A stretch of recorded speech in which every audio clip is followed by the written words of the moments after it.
I was challenger in season 4. Wow, you were? Wow, you're just so good. Yeah, You're just so good. Actually, Flash train, flash train. I can stun him. Yeah. Keep hitting, keep hitting. Yeah. I can Q if you Finish can it. stun. Got him. Nice. Okay, I use I'm fine. If he walks up too much, we can look. Yeah. He flashed in, he flashed in. Kill Lee. Yeah. I'm looking TP. Okay, nice. Nice side. Okay, Layton is here. I have TP. It's okay, we are fine. I have it. Okay. I have it. Slowly, Nico. TP. Can we look Nico at no the flash. Go Nico, I can Nico. look- Nico no flash. Slowly chasing. Chasing Nico slowly. Yeah, Okay? kill Nico. It's okay, we can win. We win this, we win this. Huh? Stay with Gwen. I have it. I have it. You're fine. I have it. Stun, okay. Yeah. Zhao. Dead. That's it. Okay. Guys, Can you send that E and then look it down? Yeah, the senior look it Oh, down. he's rooted. I flashed in. Yeah, I'm going. Time lead. Yeah, I'm going top. I'm going easy no flash. Easy HP no flash. I'm looking top. Kill top first. Yeah, Okay, looking this first. side. I'm dead. I got him. Jin no flash. Fight. Jin no flash. Layton. Lexon dashed. I have no skills. I'm hitting Zen with you. I'm fine. Deacon are coming over. Senna. Can we fight together or no? Look Senna if you can, okay? Yeah, Look Senna if you Senna, can. Senna, Coming over. Looks like. Look Senna. I have nothing more. Hit just hit Renekton. Nice. I got him. Let's try. Oh. Nice. No. Slowly chasing. second, Can we go in? Yeah. I'm looking. No Anything? flash. Oh, Lee. I hit this guy. Already good. Watch I don't have it. Watch Nico. Nico no fine, flash. I'm going in. Nico no flash. Play with me. Watch Senna. Yeah, Nico no flash. We can kill. If you can stop them, it's good, yeah. I think we're stopping here. Yeah. Better. Can you I can hit. Yeah. Can Renekton TP? Yeah. We already got Baron. We're fighting this I one. don't even know if we have. I have it. Eddie. Okay, I'm fine. He's 1v9. They're gonna go. Yeah. We're fighting bot. Can you eat? He. Oh, I'm good. I think it's really good. Really good, guys. Fighting bot. Look, has flash. Renekton has flash.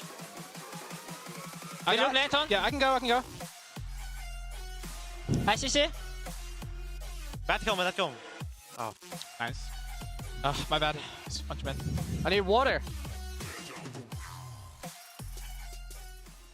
What a game these two teams gave us the last time they met out there on Summoner's Rift. Welcome back to the State Farm Analyst Desk. It was just yesterday that we had Evil Genius's Jizuke on the desk, and he gave us plenty of insight into the mentality of a playmaker. Let's take a look. I have this quote on my Twitter pinned from Faker 2018 that he said that I never thought that I'm going to lose the game for my team. That's how I'm able to play with confidence. And I stand by that because I think I just... like that's how you should play, and I think that's how you should, like, if you can, you should, you know? I love that, right? Because if people are going to call you a coin flip player, it's like, okay, it's a weighted coin, right? Like, he's making plays that he thinks have a good chance of succeeding because he's confident in himself, and that's how you create agency and advantages for your team. Hi, as a mid laner yourself, what do you think when you see players going for these more risky, aggressive, like tower dives and things like that? I love that. I have gone 0-10 at Worlds, but I have gone to Worlds multiple times. Right. Not every player can say that, and I've won championships despite feeding. Like, you need to be able to go for these plays to be a top-tier player. For example, there was this, one instance at Worlds where Doublelift was playing a character, ran into Victor, tried to 1v1 him. It didn't work out for him, but Doublelift is probably the best AD carry of NA of all time. And you need to be able to do these plays or try these outplays to be the best players in the world. You think Faker just sits in lane like AFK farming? No, he tries to kill you, he tries to outplay you because you need to go for that or you're not going to be the best. Exactly. And we just saw Jizuke's stats. They're some of the best laning stats in the league, and it's because he's aggressive. It's because he contests for every CS. It's because he'll go for those trades that might not be, worth it for a less mechanically gifted player, but Jizuke is confident he can carry them through. So, yeah, we see the occasional tower dives that look really funny and it gets memed, but the consistency of the individual plays that he's making on a game-to-game basis is what's resulting in those stats. And it's easy, right? It's easy to pick at those things, right? Because they do stand out in our minds. But I do love the point around take a look at the best players across the history of League of Legends. And what is something that all of them have in common, right? Is that they take risks. And yes,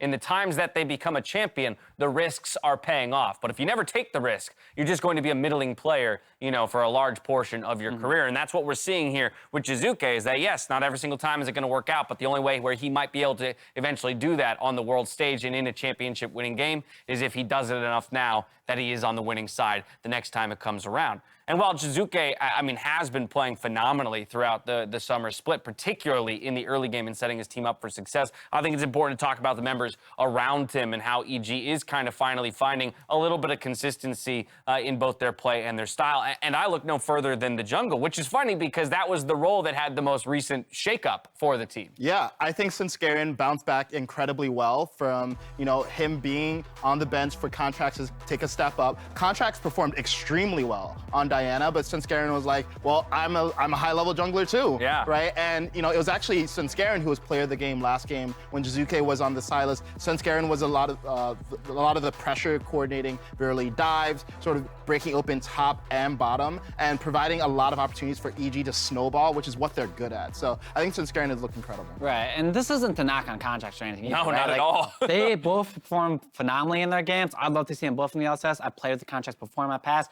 Great teammate, great player. He deserves to be on a team. Maybe. Nah, he deserves to be on a team. I won't choose what team. Yeah. I was like, well, hold on, what team? I like it, dictate, right? No. Yeah, Commissioner High. No, I mean, it's interesting, right? Whether or not he, gets offers from this point forward or whether or not EG chooses to employ a dual jungler kind of scenario is left to be known. But it is and should be recognized how much Svenskeren has stepped up most recently. And, kind of the leads that emanate from those two players specifically have been capitalized by the rest of the team. But it was also yesterday that delivered us our Grubhub dub, and it was Danny who delivered his team the win with this play here. Yeah, so this is just a straight up, good hand, sick mechanical outplay. I think Danny's been playing the game since he was like 6 years old, and I think that's what happens when you've been playing the game since you could basically talk. He's just got these insane, like completely hard red. So this is amazing. Some top tier analysis coming from me here, but when I looked at that play, I saw a champion made in 2020, and I saw a champion made in 2013. I don't know about you guys, but that guy disappeared in under a quarter of a second. Even if he didn't dodge that Varus ulti, I think he would have disappeared.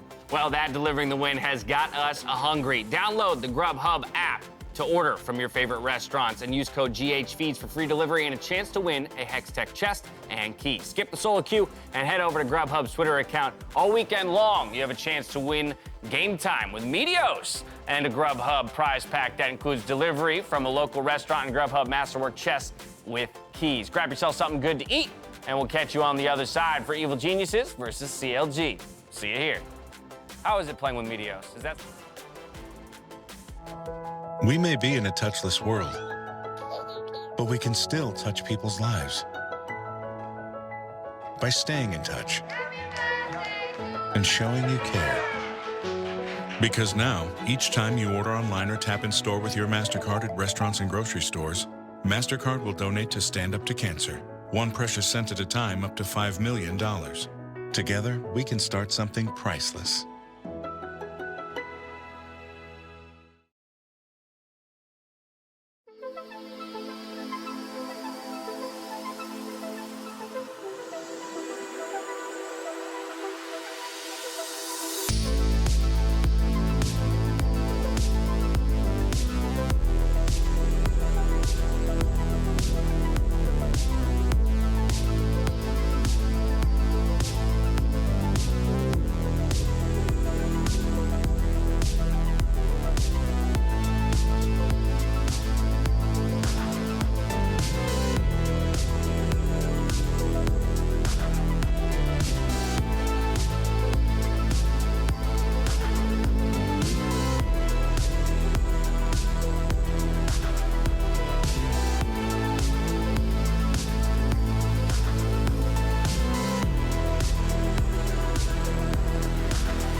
Welcome back, everyone, to the LCS. It's a whole lot of fun to be here today. I am still Freak. That is still Azael. And we've got CLG versus Evil Geniuses headed up.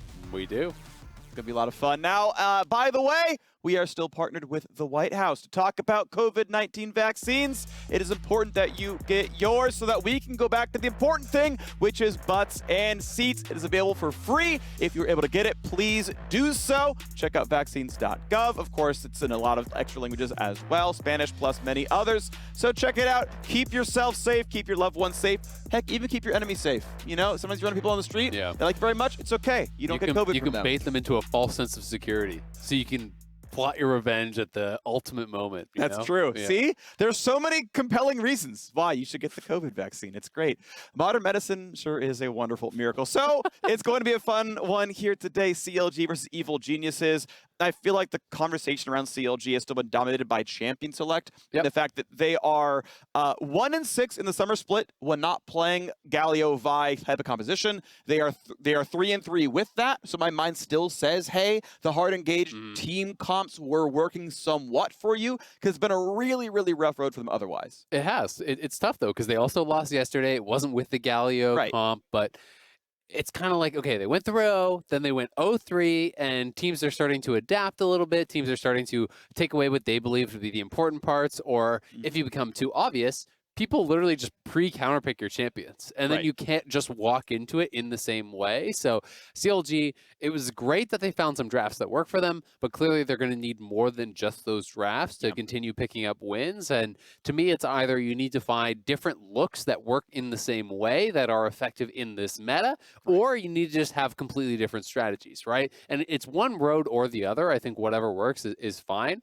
You know, I would have no problem with a team that's near the bottom of the standings just saying, you know what, all we're going to play the whole year is hard engaged comps, but we're going to find like 10 different versions of them that really work well. It's not all going to be Galio. We're going to have Malphite mid, and we're going to play Zac jungle, and we're going to do all these different looks in the different situations, and we will learn them better than you can because we will play it day in, day out. So to me, like, that's fine, right? You might not win the championship doing that, but you're also not going to win the championship doing what CLG is doing now. So I would be happy with them committing to a defined play style. We'll see if that's going to be the option here today and what EG is going to look at in the picks and bans, because you're right. This is the major topic of conversation around CLG, is this next couple minutes right here.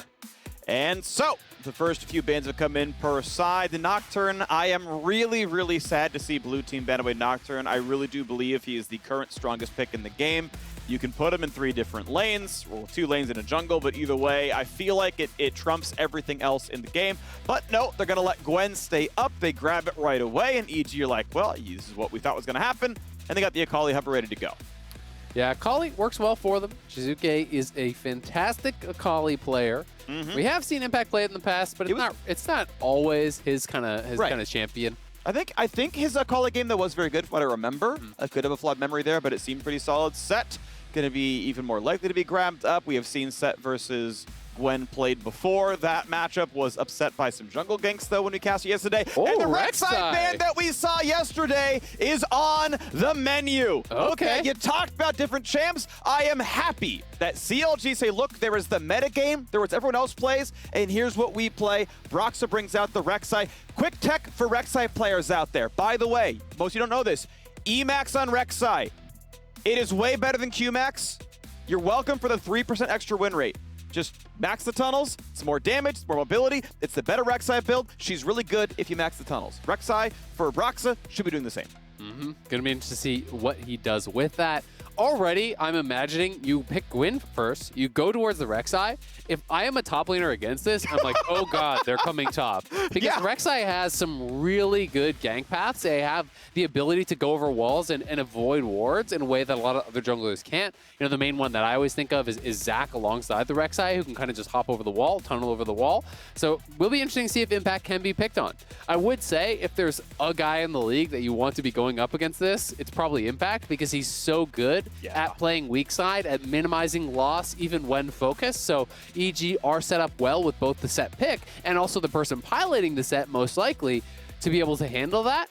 But I'm also interested to see if they're going to draft multiple options for Broxah to go towards. You know, will they draft something with good ganks up in the mid lane? Will they draft, you know, hard engaged support so that Broxah can really pick and choose his moments and attack whatever lane feels best? Galio off the table. LeBlanc gone as well, as we're pretty confident EG submitted mid laner. Jizuke has certainly played some Tristana before, but it has looked shaky in the late game, so likely just going to Danny down there.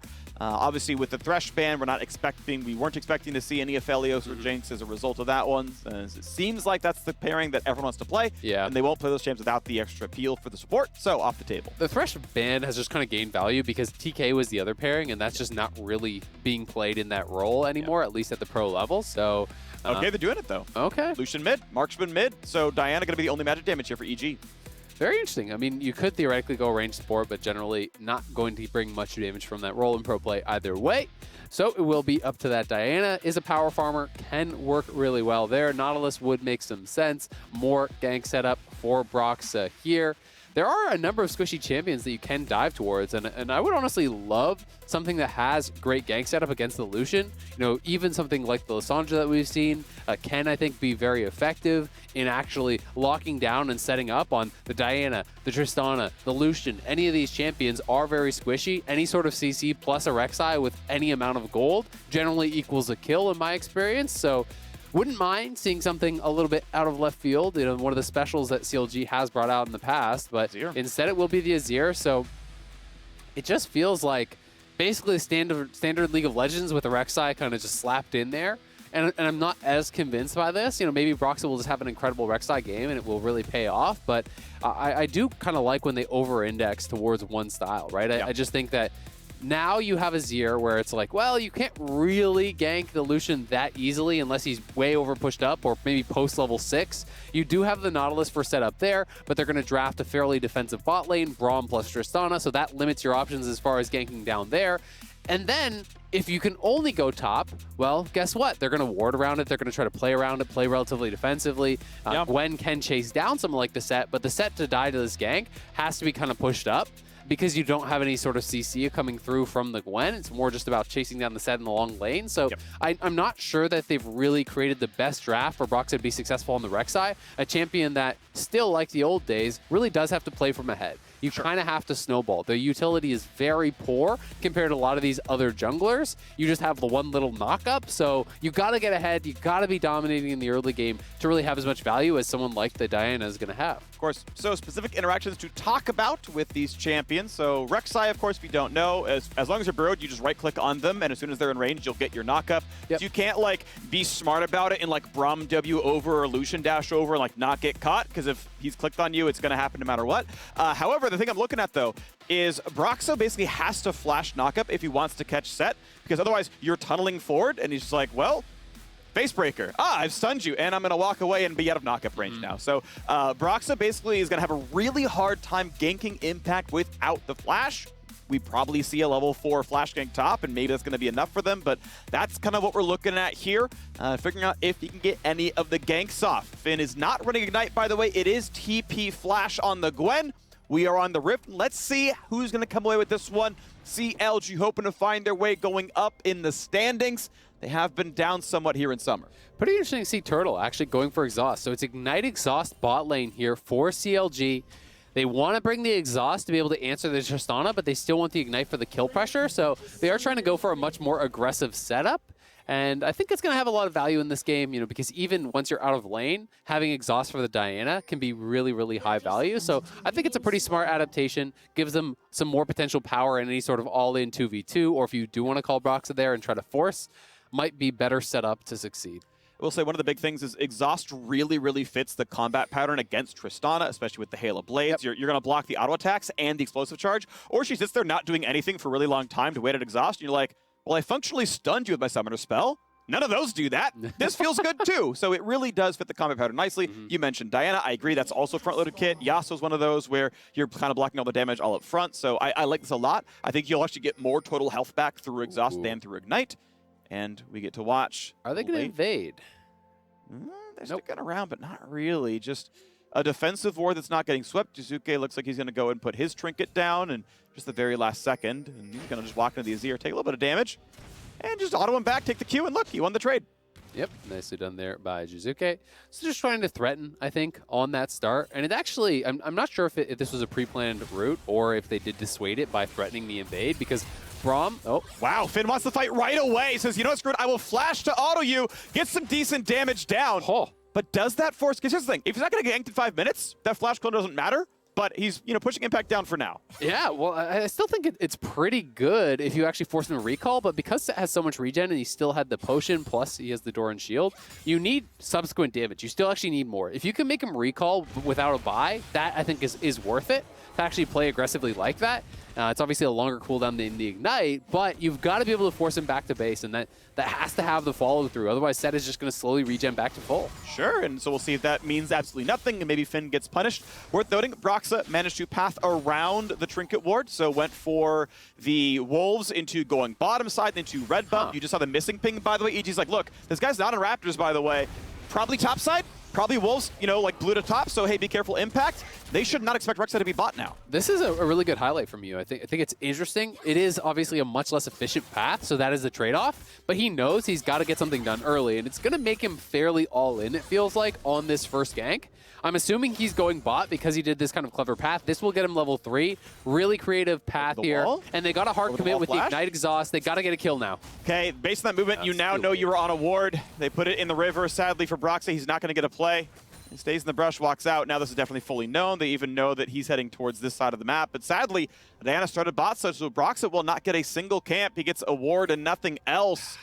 Man, I'm really disappointed they didn't commit to that. I really feel like if you're going to set up your whole path for this and be really inefficient to do it, you've got to do more. He's just 2 camps behind now. Sure, you're going to trade Scuttles and you can go back towards But they know he's there. Oh, God. That's okay. He can jump the wall. He's going to be fine. But the flash follow. Finn has no flash himself. They literally could have called Scuttle was dead. Bother saw it walk back for the circle. He face checks Finn. Scarin in first blood goes over to EG. And now you are so far behind in the jungle matchup.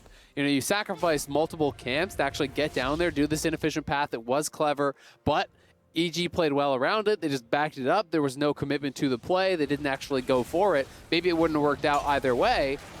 And your jungler then gets a free kill off your top laner who flashed early to try to pressure. Impact hasn't even TP'd, and he has way more farm now. So, everything is kind of down the drain a little bit here for CLG. We'll see if they can get any sort of play back. Svenskeren did commit his flash. That's a small win, but it's going to be tough. I mean, your buy wasn't even any good for Finn. He got boots and a refillable, and he's down without summoners. So Impact can just back it up when he wants. He'll have much better buy and can TP back to lane. All right, CSing up at the top side, level 5 first for Impact, level 4.25 for the poor Gwen. So Finn's in a really rough spot here. Has not gotten any leads off of what happened in the early game. And now a bot lane fight while Turtle is stunned. They're going to rocket jump right over the Nautilus. A flash to safety, not going to mean a whole lot. That was a nice great hook. anchor. Great by Smoothie. It should keep him safe. The flash for the root, but now they can go back onto the Nautilus. 300 health. He'll still survive. A trade won by EG. Good mechanics out of CLG, but now Svenskeren is here. Sweeper's going to see him. That's a kill. That's a kill. Svenskeren's on 2. Smoothie's on the way out. He'll survive, but this game is getting run over by EG. Yeah, really nice angle on the Q from Braum. Ignar out of the brush there, tagged on to Wild Turtle. And it felt like the exhaust came through pretty late. I think the explosive charge had already fully gone off. So, Danny playing pretty well around that, didn't actually jump in until that damage had already largely been put through. Smoothie did have a great hook, pulling Danny out of the air, saving his AD, but it was all for naught because Svenskeren got down there. They didn't immediately back off. They wanted to try to stay around, and instead it's just another kill over to Diana. It's pressure for the EG bot lane, an easier reset for them. Broxa does not check the brush for the ward. Knows where Impact is going. The team can try to collapse. Gwen still having to clean out this wave topside. Can go to come off. Flash knockup is in. Decent damage. Impact is not 6. He does have Flash. Punches a lot of damage. Flash is in for more, but they're going to get the trade. They push him into the wall, and finally CLG are on the board. Yep, going to be coming down. They get that kill. That's a big one for Finn. A little bit slow on the rotation. I think we just assumed that his 2 players might have it. He might not have to move. It does end up costing the flash from Broxa there. Impact trying to fight his way out, but EG will get something back on this bottom side. Going to be able to grab the first dragon of the game. But CLG must have a winning lane to play through. So now they're at least creating that on the top side. The wave crashes, so Impact will miss out on actually a lot of this. Going to be losing quite a few minions, so he'll be down a little bit in experience himself now. And Finn will also have the gold lead. So now you just got to rinse and repeat, continue trying to get that Gwen ahead, have a lane to really play through. Alrighty. Well, we get to try the rest of this game if they can find a lane to play through, as you're mentioning, trying to get Finn continually ahead on top side. Jizuke's Lucian. Yeah, he's usually doing quite well. This time around, actually just trading farms. So statistically, Pabalther is crushing this lane compared to the norms against Jizuke. But just farming equally. We'll see if he pops off eventually. Likely to. Yeah, I mean, he's been a great player to watch in lane. I really love Jizuke's laning phase. He is so aggressive. His forward percentage is the highest of all the mid laners. He has one of the best CSDs, I think second in the league as far as mid lane goes. And he really does challenge his opponents. You know, he has that kind of mindset. He talked about it. We saw the clip from yesterday when he was on the analyst desk. The idea that you have to believe that you are going to be able to make the play, that you're not going to be the one to cost the game, to be able to go for these aggressive plays. And that's how you create advantages in League of Legends. And it's been pretty cool. Smart optimization by Svenskeren. Good smite. Good job, Brox, getting his red buff back. Sven, you saw him let the Q go through the red buff while still checking Krugs, getting the vision. And in fact, I believe saw Smoothie waiting there. And it's like, actually, no, let's just piece out of that one. Good job with the I like that one. Good job, Empire. You're tracking what his pathing normally looks like from maybe solo queue replays and whatnot. Tracked it. And yeah, we actually did see bot lane had warded in front of the bot lane tri-brush. By 240 into the game, and that bot lane gank didn't happen. And that is one of the things. If you're predictable in your play, even if it is through solo queue, a lot of the coaches will be looking through, trying to find these patterns, identifying what you like to do. And if this is a path that he often uses, hey, maybe they sussed it out, knew to back off early, and that's some really impressive prep if that's the case. Blast plant hit. Impact doesn't know for sure, but Broxa flashless. This gank is always going to be reactable. You can always get the stun and then just simply walk away. But now Broxa in from behind. Here we go. Lets the Naka come dunks in to buy a bit more space. Impact now on the run. Punches in for a bit of shielding. Getting flashed under. There's the clap into the turret. Finn still gets the auto attack, and there is the kill picked up. So CLG getting kills through topside. Gold is still 1,000 apart, but CLG somewhat catching up. Nicely done. They needed to get that repeat. They need to play through a winning lane here. Broxa pairing up with Finn, getting that kill. Doesn't even cost him the Rek'Sai ulti, which is nice. Svenskeren looking for a wrap here, but don't think there's going to be too much of a play. I think Finn should just be able to walk it out. Yeah, does so. Svenskeren tries to make sure, like, are you taking a greedy recall? Didn't, I believe, see him walk away, but either way, you're definitely getting this wave. He doesn't, I think, have to hard push it. Obviously, he wants to be pushed to his own time, but the longer you take for these minions, the more chance that Impact can get the XP. Yeah, like, technically, like, probably there could have been 6 casters up for him, but Svenskeren, cleared the way as best he could and gets a lot of it himself. And even though it sucks for Impact, Diana scales well. So Diana getting that golden experience is a big deal. And when you're actually looking at the individual jungle matchups, Svenskeren is getting so far ahead. Plus 20 CS, has 2 kills. Broxa has been involved in some stuff, but just got the assists out of it. So that is something that will be a concern. Finn has got to make good on this advantage here. To check in, it's an 800 gold lead to Svenskeren, but also an 800 gold lead to Finn. And Finn also, by the way, you can see 8 to 7 is up a level. Carries. So top lane should be in a spot where it's now going to start winning on its own. Like, obviously, again, it started really poorly, good Svenskeren gank, but Finn should be able to keep accruing advantages here, and that's a good gank priority. That's getting him the last hits. That's good. So we'll see that if that comes true, and CLG can maybe tilt some other lanes with Brox's pressure. You got to be careful, though, about where Broxa shows up. If you show up to a losing lane and Svenskeren is there too, that gets really dangerous, right? If you have the 2v2 top, you can say, well, Finn is ahead, I'm behind, but it evens out, so we can outplay this. If you go bot, who's already losing very hard, and Svenskeren's there, you're probably doomed. So Svenskeren is going to play around his strong lane, knowing that even the 3v3 really does favor them. He's got the Rift Herald as well, so you take down that second plate, they could even just drop Herald, and this should be a straight-up tower here. I don't think that there's much recourse for CLG. It might not quite go down. Looks like it has a little bit too much health. But next wave potentially could get that. Unless they're worried about TP difference, Impact's TP coming up just now. It has just returned from cooldown. And they were. And they actually backed up, swept out the lane. So they cleared out that ward. That would have been the potential TP ward here from Finn. So really kind of checking all the boxes. And that's smart play from EG. It is. then it means the EG are up 1,700 gold. 4 plates down to the bot lane, I believe 2 taken in mid.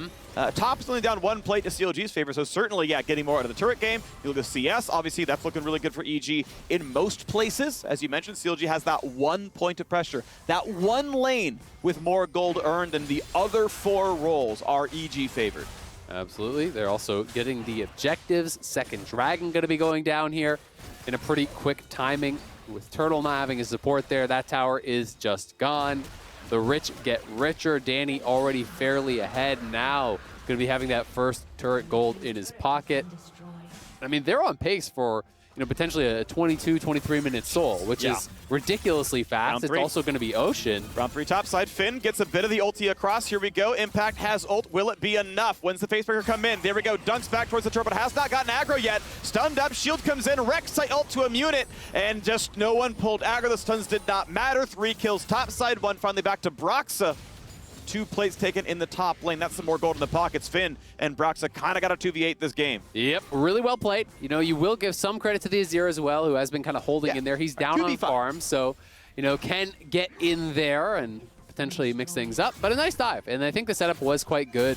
You know, just trying to poke down Impact, bouncing back, waiting for Broxa here, path around that ward. Impact gets pretty lit up by the ward, by these trades, and then you just got to play it slow. You have to make sure that you're not pulling aggro before Impact spends his spells. That's the key thing in a dive like this. Once the ulti is used, then it's okay to actually pull the aggro. The turret gets reset off of Broxa as he ults in, so Finn knows he just stays towards the outer range of that turret aggro. He can reset it on the exit. Minor thing to point out, I believe Impact is worth 220 gold on the kill, only 110 on the assist. So what's interesting is that kill is worth 330. Most kills are worth 450. So those kills are pretty significantly like a full minion wave less gold value to CLG per kill, because he's not getting assists, he's not getting back in the game. And that can matter, right? That can make the break points where it's like, oh, I could have finished my mythic, but well, I got 50 less gold on all my assists, so oh well, you know, too bad, I don't have the break point yet. You know, theoretically that can matter. It's one of the downsides of camping 1 lane over and over again. Get your support up there, int over a freebie, you know, reset that. Be a homie, Smoothie. give him some cash and pay it back to your squad. Oh, well, still, obviously, it is very EG favored. 2K, 2 Dragons, feels pretty nice. As we mentioned, they've been doing really well. Jizuke up to his 20 CS lead that we pretty much expect to see. He's been doing great in the mid lane. Yeah, and it's got to be kind of about the X factor from CLG when you're looking at the straight-up 5v5. I don't think that CLG have any shot of playing just front to back and kind of walking at them. It's got to be a great Azir ult. It's got to be some sort of flank where Finn is getting great value out of his Shroud. If you can have that W up, be hitting the marksman while they're not hitting you, you can maybe turn things around. But other than that, I mean, EG is going to show up for every single dragon. You have double marksman plus Braum set as the front line. The Braum passive is going to proc almost instantly. Set is going to be there to dunk whoever dives in off of his marksman. And you're just going to have a very high amount of DPS. So I do think it becomes very difficult for CLG to fight standard fights. Here we go. Herald number 2 looks like going to be a very easy claim. Is a fairly low-level second Herald. The Herald charge is based on the level of champions in the game when it is slain. And it caps around, like, I want to say like level 11 or something. It's actually pretty high at like 2750 for the damage of the charge. Of course, this is somewhat earlier on, average level more like 8. So it always has more than 2K, but it's not going to be the really extreme charges that takes, you know, 2/3 out of a tier 2 turret. Yep, absolutely. I think EG has been really smart about this, always actually sweeping out the lane wards before they push. They know that Finn is often playing with advantage, that he can maybe have the first move, the first TP, try to actually take down Danny. So they're always clearing out those potential TP wards. And even though the Herald is a little bit weaker than normal, I think we're just going to see them drop it prior to this next dragon. That seems like the kind of go-to play here. You go mid, you play for Prio there, you drop Herald while you're moving into the river, trying to threaten the dragon, and make CLG deal with you on 2 fronts at once. A little damage here. Luton's Echo. Tempest, I guess now the actual name is, done in the mid lane, means Bolter has a much better time at fighting Jizuke in the mid lane. That burst matters, the magic pen matters. Even there, hits the minions, splashes off, hits him for the 100 damage. Not a horrible thing, so he might start feeling better about his mid lane matchup. Again, farm, not bad. Anytime you see 10 CS a minute, you're happy about your mid laner. Lucian, though, higher than that, more like 11 or 12. Obviously, Jizuke going to be pretty comfortable himself. Bit of top lane pressure, but Danny just safely, comfortably farming it in front of his turret. Not in danger of being dove. He is Tristana after all. and we get to chill a little bit longer. 2,500 the gold lead, and the next dragon spawns in just 30 seconds. Can Finn translate his lane lead into some kind of team fight victory? Without a Mythic, it's going to be tough. I agree. He does have a stopwatch, so a little bit of an X factor there. Not sure how much gold he has in pocket. Is he close to completion? He is. He actually has, almost 1,100 gold in pocket, so he will be getting close there. We'll see if he can get enough gold, get back to base, buy that up prior to the dragon, because the dragon's about to spawn. But EG for now are actually still just up on the top side, so not a huge amount of priority being paid towards that bottom side river. But I think they'll walk through mid, they'll get prio there, drop the herald, and move towards this dragon and look to put its soul point. Go. Yeah, mid lane, this will just about die to do the simple Herald crash. With the minions coming in, I think it definitely does drop. You want someone close by, though. You do not get guaranteed local turret gold. Then he hits it once. There's the crash not quite killing, and it drops to the explosive charge. That does guarantee it, so Danny gets 300 into his pockets. Can't spend it yet, but hey, this dragon, they've still got the gold lead. They've got the better items already. Riftmaker is in for Finn. And here comes the 5-on-5. CLG need this pretty desperately.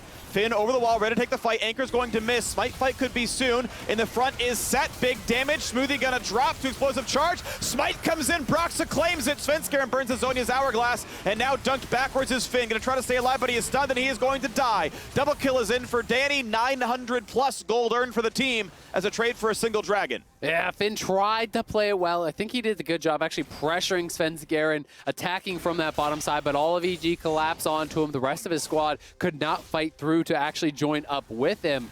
And despite the fact that it's a great smite from Broxa, they stave off this Ocean Soul.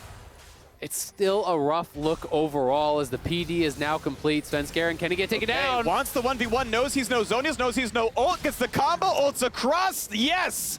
Damage in for Broxa. New Stride Breaker gets a giant slow and gets the 1v1 kill. Nice play down a level. Yeah, that's a big deal. Getting the shutdown, they want to get something back here. Find a way in, but Danny getting stronger and stronger.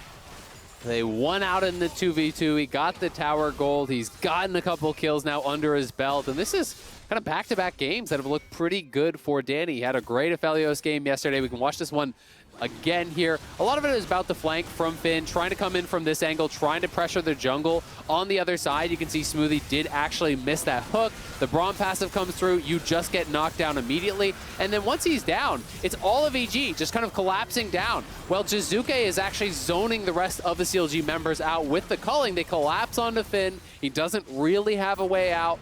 I think the angle was good, but not able to make anything happen with it. And then you called it. No stasis available, no flash available. Broxa tracks him with the burrowed passive, spotted him on the wolves, goes in, gets the shutdown, gets the kill. But the real question is, can he make that gold that he's getting really valuable in the 5v5? It's very tough to actually have successful 5v5s on Broxa when you're playing this Rek'Sai. Even when you've got a couple kills, you're still down gold to the Diana, and you still have to get past this set, past this Braum.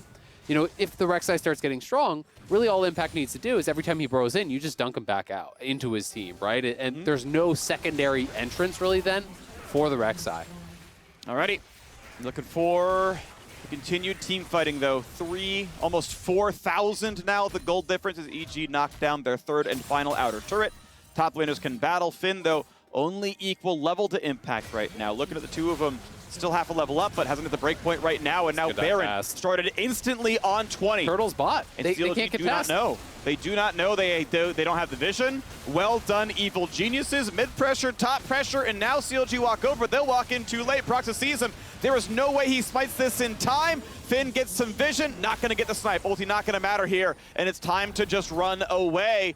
EG a bit low. Is there a fight the CLG can win? Decent damage. Finn comes across. There's the first kill. Broxa just shut down instantly, and Finn will not have the damage. Burns his stopwatch, but now it is basically a 3v5 as the top laner goes down. A double kill in for Danny, and CLG can only run away. Not just the Baron, but also 2 kills go to Evil Geniuses. Just a great call from EG. Oh, they're going in for Impact. I like the W. Really good by Kaisa to stop the recall right at the timing. Doug will not turn the kill around. Good job. Really nice job to find a kill. Zuke's have the recall, but he's going to be fine. Yep, they didn't have any eyes on him, so he will be able to walk it out. Good job by Turtle, as you said, stopping the recall, getting them 1 kill back, but it is a very small advantage after EG took so much there. I just think it's a great call, right? And it's really all about the positioning for Kai'Sa. Kai'Sa showed bot on the wave, and it is walking up this whole time. You know, yes, they showed that it was in fog, but Kai'Sa cleared out the wave. As soon as they see Turtle bot, there's no TP on Kai'Sa. She can never get here. So at worst, EG are then forced to turn into a 5v5 or really a 5v4 without the Kai'Sa there, which they're going to win anyway because they're playing from an advantage. In this case, they just rush down the Baron with the double marksman. They secure that. CLG is forced into this kind of desperate situation where they're saying, all right, we just probably lost the game. We need to try to kill off these Baron buffs. We need to try to get something back. So CLG tries to force the fight, loses the fight as well, insult to injury. They do get one kill back, which is nice, but it is not nearly enough as EG is just piling up the advantages. 5,000 gold. Their third dragon comes in just 30 seconds. Red Bull Baron power play so far so good.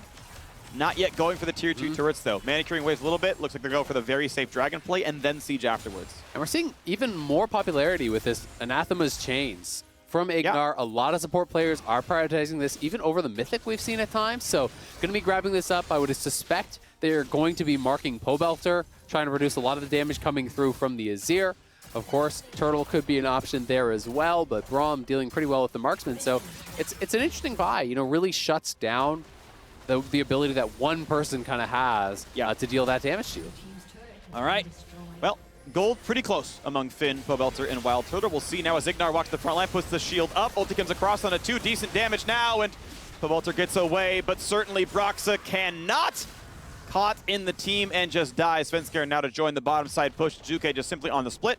Bot lane tier 2, plenty gold income there, and the lead just grows and grows and grows. 6,000 now going to be the lead here, even above that one. The Dragon is actually being left up. EG actually maximizing their turret kills first. Not rushing for the soul at all, but to knock down the base instead. Engaging a 4v5 is a possibility. Svenskeren burns the zone. Zuke at half HP. Big damage and an impact. The shield comes up, but he should go down, and he does. CLG may be able to find a single kill. They still lose the turret in mid and in bot. And as Broxah comes alive in 4 seconds, CLG should look for the 5v4 team fight, find a way in, and maybe take away the Dragon and tie that score up. Yeah, we'll see if they're going to be able to get there in time.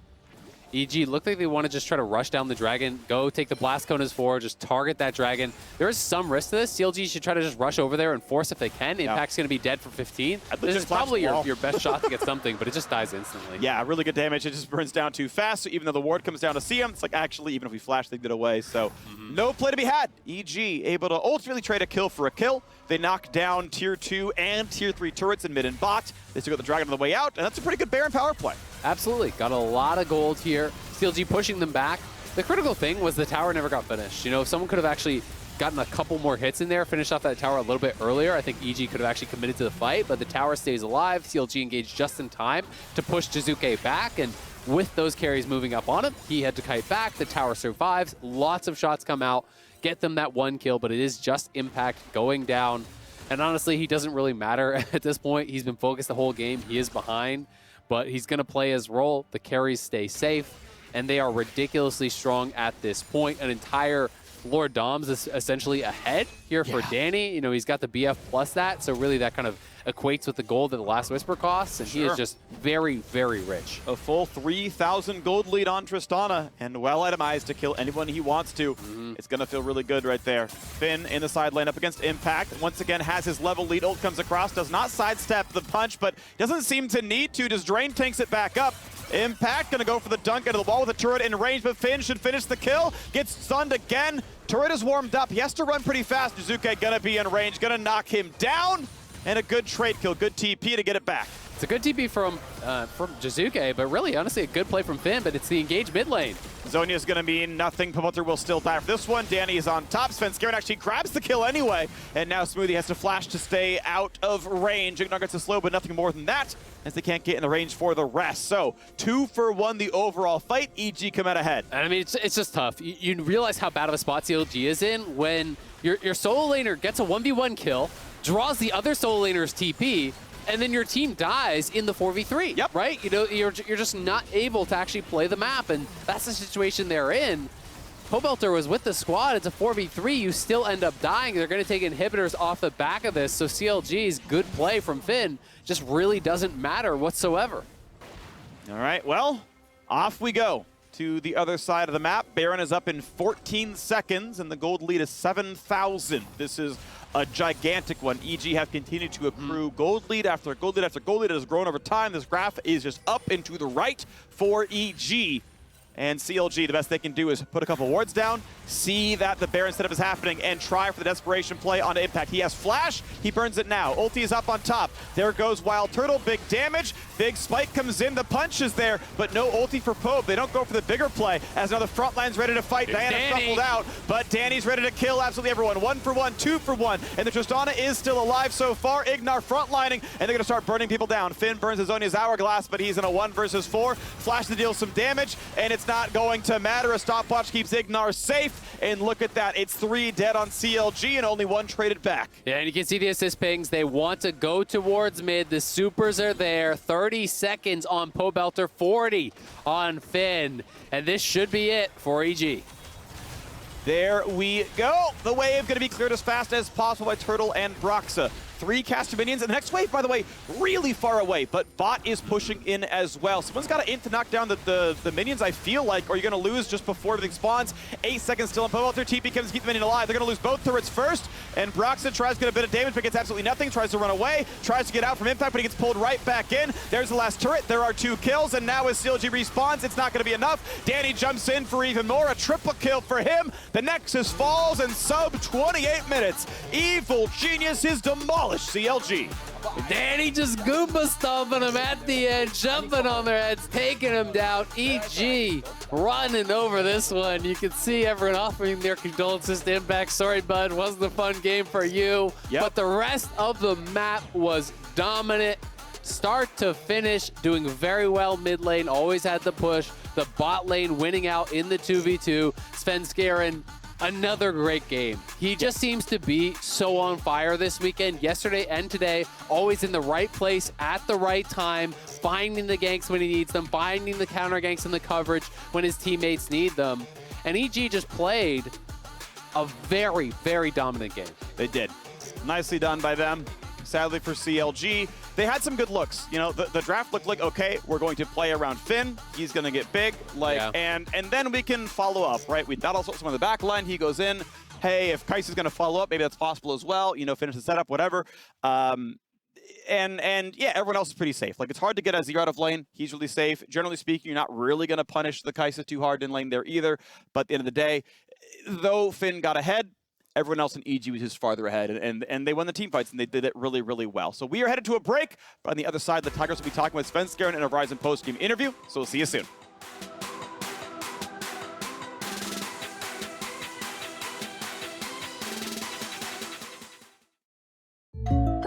Hey, I didn't order any pizza. Jake from State Farm.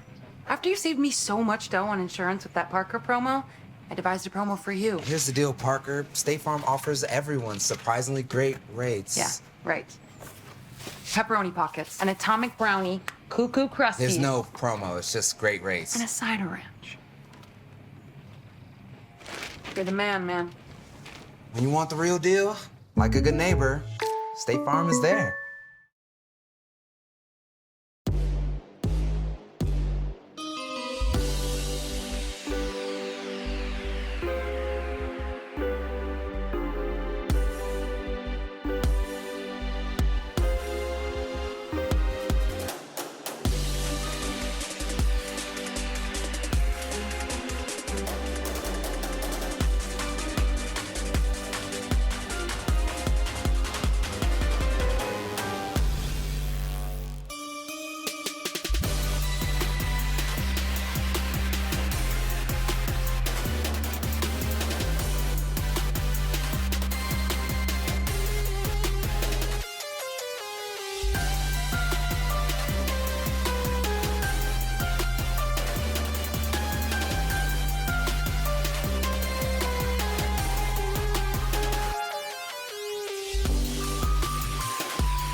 Welcome back to the LCS. After another EG victory, I am standing on by with the jungler Sven Garen.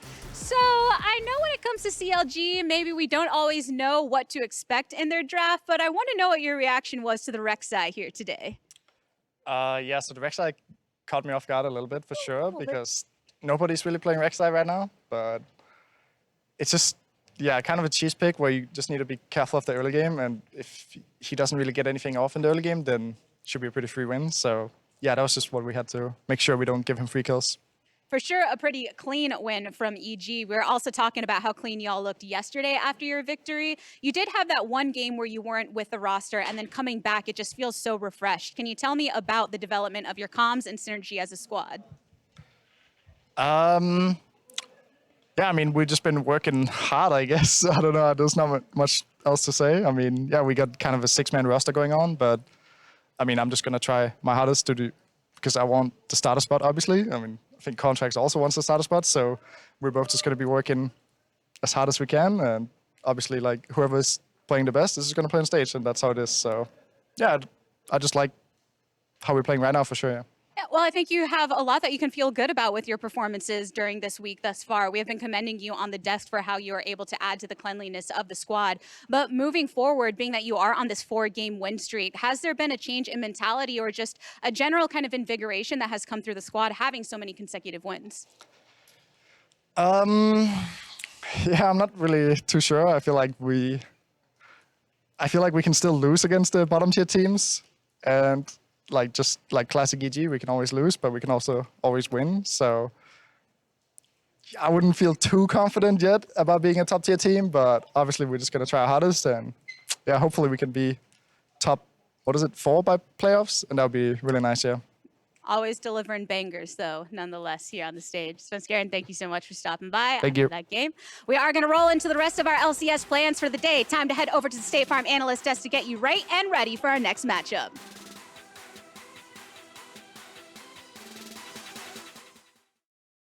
It all comes down to this one last dragon fight to call the whole game. Boom! Look at the damage on the wombo combo. All 5 enemy players down. GG!